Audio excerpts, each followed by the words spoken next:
Şampiyon Sıkmadan Fenerbahçe. önce üçlü çek. Adam şey diyor. Seni seviyorum şeyi varmış. Alerjisi varmış. Seni seviyorum deyince bizim de alerjimiz var. Anısı Kimse bize vardı. seni seviyorum demiyor arkadaşlar. Köpeğim 3 sene önce başkent Kiev'de operasyon sırasında öldü. Putin öldürdü. Putin var ya Rusya Başbakanı. Putin Köpeğini kuşu mu öldürmüş? Köpeğini öldürmüş herhalde.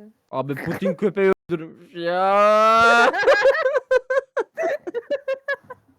Hayır biz böyle zorba insanlar değiliz, sus. Haber o tişört yeni mi? Ali,